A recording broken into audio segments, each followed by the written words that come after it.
Parlons Cheval, le podcast de l'Institut français du cheval et de l'équitation.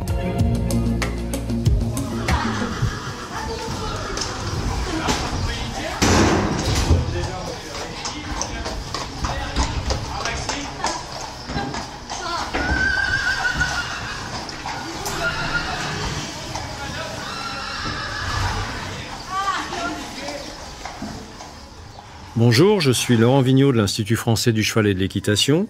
Aujourd'hui, on vous parle du lait d'équidé. Pour ça, je reçois Juliette Auclair. Donc Juliette, tu es ingénieure de projet et développement IFCE au plateau technique de Chambray. Bonjour Juliette. Bonjour Laurent. Déjà, je voudrais qu'on parle de la lactation proprement dite des équidés, nous donner quelques repères techniques. La jument, elle va produire entre 1,5 et 2% de son poids vif tout au long de la lactation, avec une quantité qui va être variable entre le début et la fin. Lactation qui peut durer assez longtemps, notamment chez les chevaux à l'état semi-naturel ou naturel, puisque le sevrage des poulains peut se passer que lorsque le poulain sera âgé d'1 an. Dans les élevages, ça va être un peu différent puisqu'on va sevrer le poulain plutôt à 6 mois. Donc une lactation qui durera tout le temps où le poulain ou l'ânon sera présent. Donc chez les juments de selle, on va avoir un pic de production aux alentours de 30 jours. Ce pic de production sera plutôt autour de 45 jours pour les ânesses et pour les chevaux de trait. Donc c'est un peu plus tardif. Alors tu disais 1,5 à 2% du poids vif en production laitière. Ça fait quoi? Ça fait à peu près 10 litres pour une jument de 500 kg? Pour une jument de 500 kg, oui, ça va faire à peu près 10 litres par jour. D'accord. C'est un lait qui n'est pas tout à fait produit de la même façon que chez une vache laitière? Pas tout à fait, puisque dans le cas des équidés, si le petit n'est pas avec la mère, on va avoir un arrêt complet de la lactation. Donc pour pouvoir avoir cette production, on va garder les petits et les mères, mais simplement ils vont être séparés pendant un temps variable d'une exploitation à une autre, un temps qui peut aller de 2 à 12 heures. Ils vont être séparés de la mère pour qu'on puisse traire pendant ce moment de séparation. La traite, on va la commencer au plus tôt à 5 semaines, bien que dans pas mal d'exploitations, ça puisse plutôt commencer à 8 semaines, puisque le poulain va avoir une alimentation lactée stricte, donc dépendre uniquement du lait de sa mère, pendant les 4 premières semaines de vie. Donc pendant tout le premier mois, le poulain a besoin de la totalité de la production de la mère pour assurer sa croissance. Donc c'est pour ça qu'on va pas commencer plus tôt. Alors en plus, je crois que chez la jument, du fait de l'absence de capacité citernale, le poulain est obligé de venir téter très fréquemment, c'est ça? C'est ça, parce qu'en fait, la capacité citernale de la mamelle d'une jument, donc vraiment la réserve, le pis, si on veut faire un parallèle avec les bovins, va avoir une capacité de 2 litres environ chez la jument. Donc c'est vraiment très faible. Donc le poulain va venir très souvent à la mamelle. Et d'ailleurs, on estime que dans les 2 premières semaines de vie, le moment où le poulain a une capacité d'ingestion qui est toute petite, il va venir jusqu'à 72 fois dans la journée à la mamelle. Alors, tu as parlé des traites là qui se faisaient plutôt donc dans la période après le premier mois et en séparant à ce moment-là le poulain quelques heures de la jument. Quelle quantité de lait on va récolter dans une lactation? Ça va un petit peu dépendre des élevages, notamment parce que certains vont collecter que la quantité qu'ils ont besoin. Ils vont pas chercher à maximiser leur production. Ils prennent ce qu'ils ont besoin pour faire les produits nécessaires. Mais on va estimer qu'on est dans une fourchette entre 50 et 500 litres par jument et par lactation. Alors, cette quantité de lait produite par les juments, elle va aussi dépendre, je crois, de leur format, hein. Oui, on va pas vraiment parler d'un effet race comme on peut avoir chez les bovins, notamment parce que sur les bovins, on sait qu'on a quand même eu une forte sélection, oui, avec des races qui ont été sélectionnées pour être laitières, des races qui ont plutôt été sélectionnées sur des qualités bouchères. C'est pas le cas chez la jument, par exemple. Chez la jument, c'est pas le cas du tout. Donc en fait, la quantité produite va vraiment plutôt dépendre du format de la jument, donc de son gabarit, puisqu'on disait c'est 1,5 à 2% du poids vif. Mmh. Donc une ponette va forcément produire beaucoup moins de lait qu'une jument de trait. Alors maintenant, je voudrais qu'on s'intéresse aux caractéristiques de ce lait d'équidé parce qu'il est quand même très très différent du lait de vache laitière. Est-ce que tu peux nous détailler ce point? Alors déjà, il faut savoir que c'est un lait qui est très peu gras. Donc la composition des matières grasses en elles-mêmes sont un peu différentes aussi, puisque dans le lait d'équidé, on aura très majoritairement des acides gras insaturés. Mais surtout, de manière générale, le lait de jument est 4 fois moins gras que du lait de vache. A contrario, puisque les matières grasses sont utiles pour donner de l'énergie, il va bien falloir que ce manque d'énergie fourni par par de la matière grasse qu'on n'a pas, doit venir d'autre part, et c'est pour ça que c'est un lait qui va être, à contrario, très riche en lactose. Donc on a 1,5 fois plus de lactose que chez la vache laitière. C'est pour ça qu'il a un petit goût plus sucré, non ? Et c'est pour ça que vraiment, en goût, il va être beaucoup plus sucré. Et il va aussi être moins épais en texture, avec une texture un peu plus comme de l'eau, puisque comme il est moins gras, il est moins épais. Il a aussi une meilleure digestibilité ? Oui, parce que comme on le disait, sa composition en acides gras est un peu différente. Du coup, une fois ingéré, dans l'estomac, il va faire des toutes petites gouttes de gras, qu'on appelle des micelles. Et du coup, ces plus petites gouttes de gras que ce qu'on peut avoir quand on boit du lait de ruminant, ça fait qu'on a une meilleure digestibilité du lait. Autre caractéristique, il a très peu de protéines de caséine. C'est ça. Donc les caséines, c'est un type de protéine particulier. On va avoir plusieurs types de caséines différentes dans du lait de vache, mais aussi dans du lait d'équidé. Mais par contre, ce qui va être à noter, c'est que dans le lait d'équidé, on a 2,5 fois moins de caséine que dans le lait de vache. Et en fait, souvent, les gens qui sont allergiques au lait de ruminant, ça va pas vraiment être de l'allergie au lactose. Je dis pas dans la totalité des cas, mais dans beaucoup de cas, c'est plus une allergie due à ces caséines qu'une allergie au lactose à proprement parler. En quelque sorte, il serait moins allergène, donc.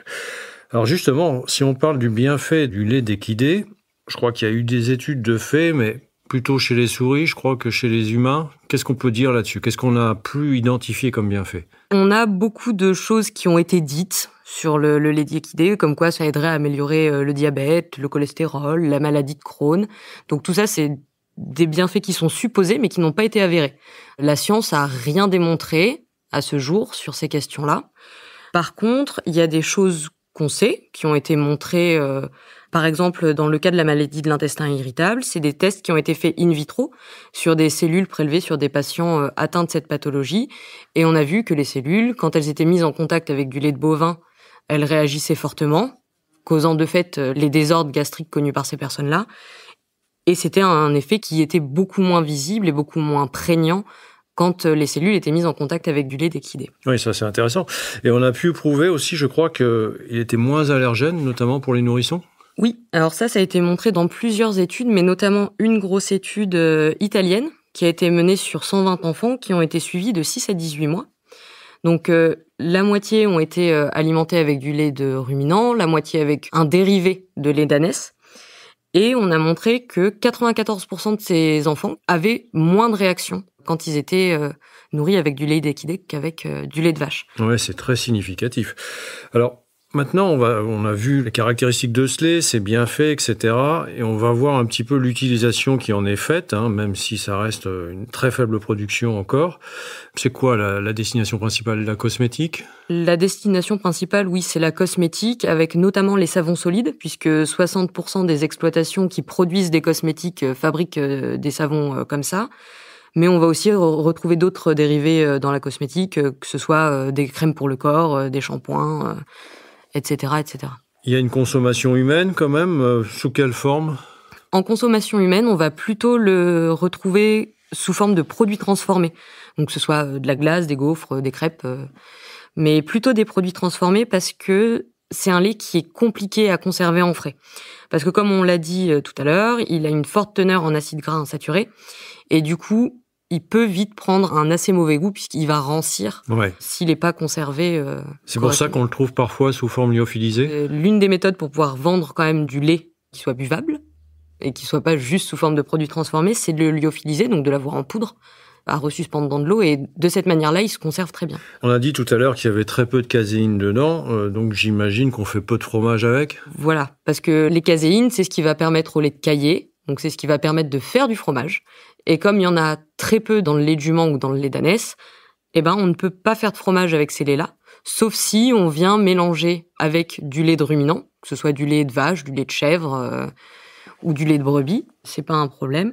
Et il y a aussi des études qui ont été faites, donc là c'est vraiment juste de la recherche, c'est pas de la production en tant que telle, mais ils ont montré qu'en rajoutant juste des extraits de caséine provenant d'autres espèces, on pouvait quand même faire du fromage. Il y a une autre forme sous laquelle ce lait peut être consommé, je crois que c'est pas vraiment dans nos régions, mais plutôt dans les pays de l'Est, c'est le lait fermenté. On peut le trouver sous forme de lait fermenté, qui s'appellera du coumis, notamment, ou de l'érag, en fonction de la région de laquelle ça provient. Et par contre, ce sera plutôt trouvé dans les pays de l'Est, jusqu'en Mongolie. Et là, dans ces cas-là, c'est du lait qu'on peut, sous cette forme-là, il peut se conserver une quinzaine ou une vingtaine de jours, puisqu'on va avoir une légère production d'alcool lors de la fermentation, ce qui va permettre sa conservation. Avec un goût très particulier quand même, je crois. Il paraît. J'ai pas eu la chance d'en goûter. Alors, dernier volet sur lequel je voudrais qu'on aille maintenant, c'est l'aspect économique de cette production qui quand même est relativement faible, on l'a dit. Je crois que la SFET a réalisé une étude sur ce sujet. On recense environ 110 producteurs de lait d'équidé. Voilà, donc ça c'est un recensement qui a été fait en 2020, donc les chiffres ont certainement un petit peu évolué depuis. Mais à ce moment-là, ils avaient pu recenser 33 producteurs de lait de jument et 82 producteurs de lait d'ânesse. Ouais, ce qui est quand même très peu à l'échelle de la France, quoi. Ce qui reste très peu, c'est quand même une production de niche, mais la plupart de ces producteurs souhaitent poursuivre cette activité, même si dans la plupart des cas, c'est plus en activité secondaire qu'en activité principale. Je crois que une bonne partie d'entre eux avaient répondu à cette enquête. Les chiffres sont assez éloquents là-dessus. Pour cette enquête, il y avait 60% des producteurs de lait de jument qui avaient répondu et 45% des producteurs de lait d'ânesse. Donc même si bien évidemment il ne faut pas prendre pour argent comptant tout ce qui a été dit, puisque ça ne représente quand même qu'une partie de la population, on est quand même assez sûr d'avoir un panel plutôt représentatif. Représentatif, ouais. Au niveau de la rentabilité de leur activité, là, ils ont estimé pour la plupart qu'ils étaient à l'équilibre ? Il y en a un petit peu plus de la moitié, 54%, qui estiment qu'ils sont à l'équilibre. Et à côté de ça, on en a 28% qui estiment qu'ils ne sont pas rentables. Les autres estimant qu'ils sont à l'équilibre. D'accord.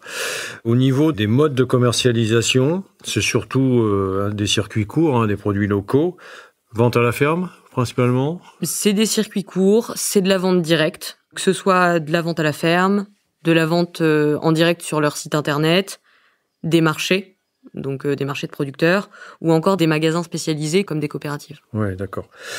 Alors, je crois qu'on peut prendre un exemple ici d'exploitation type dans cette production de lait, qui est souvent une production de lait à côté d'autres activités plus importantes. Donc là, c'est un exemple de cosmétique de lait de jument avec des traits du poids de vin mulassier, je crois. Exactement. C'est une exploitation qui est assez représentative de ce qui peut se faire, puisque c'est une exploitation où il y a un faible nombre de juments productrices, puisqu'il y a 4 juments pour un étalon. Et cette personne va majoritairement faire des cosmétiques, donc avec des savons, des crèmes, et un petit peu de lait à destination de la consommation humaine, donc d'une part sous forme de crêpes, et d'autre part sous forme de lait frais. Ouais, le lait vendu en poche. Alors, tu as des exemples de tarifs, je crois ? De ce qu'on nous a rapporté, les savons en solide vont être vendus à 5,50 €. TTC, ouais. TTC, 250 ml de gel douche, ce sera plutôt 12,50 €. Et on va arriver sur 22 € pour un pot de crème hydratante. Ce qui nous fait, je crois, un chiffre d'affaires global de l'ordre de 30 000 € hors taxe, c'est ça ? C'était le chiffre d'affaires hors taxe pour 2021 pour cette exploitation. Ouais, donc c'est à la fois assez faible, mais quand même non négligeable. C'est non négligeable, puis comme ça vient sur une seconde activité, c'est quand même un plus pour l'exploitation. Tout à fait, ouais. Alors je crois que ces producteurs ont été aussi interrogés sur la perspective de leur activité. Qu'est-ce qu'il en ressort ? Là, c'est des chiffres que je vais donner, quelle que soit la rentabilité estimée des exploitations dont on a parlé tout à l'heure. Donc 40% qui soient rentables, pas rentables ou à l'équilibre souhaitent augmenter leur production dans le futur. Et les 60 autres % veulent stabiliser leur activité. Mais personne n'a rapporté vouloir diminuer son activité. Et si on part sur la création d'une demande de marché, dans ces cas-là, on arrive jusqu'à 60% des producteurs qui veulent augmenter leur capacité de production. Oui, donc on a une production de niche, mais quelque part des producteurs prêts à développer leur activité si le marché lui-même, la demande augmente, quoi. Alors, Juliette, on arrive à la fin de notre échange. Finalement, ce lait d'équidé, il a des particularités, mais des atouts aussi. Il a des atouts nutritionnels, comme on a pu le voir pour les enfants, mais aussi, via l'exemple d'exploitation qu'on a pris, ça peut aussi permettre d'avoir une seconde activité. Si on produit déjà des poulains, pourquoi ne pas produire un petit peu de lait en même temps ? C'est pas antinomique. Ça peut permettre effectivement d'avoir une activité secondaire relativement rentable dans l'ensemble. Et puis, la production est encore faible, mais c'est un marché qui peut se développer. La production est encore faible, mais c'est quand même un marché qui se développe. Et surtout, les producteurs de lait d'équidé s'organisent notamment via les associations comme France Annelée ou France Équidélé. Donc ils s'organisent pour quand même se donner plus de visibilité. Merci Juliette. Merci Laurent. Si vous souhaitez en savoir plus sur le sujet, rendez-vous dans la description du podcast où vous trouverez des liens utiles sur notre site equipedia.ifce.fr. Vous pouvez aussi nous rejoindre sur notre groupe Facebook Equipedia Sciences et Innovation Equine pour plus de contenu. Pour ne manquer aucun épisode, abonnez-vous, partagez, commentez et n'hésitez pas à laisser 5 étoiles sur Apple Podcasts et Spotify. À très vite pour un nouvel épisode.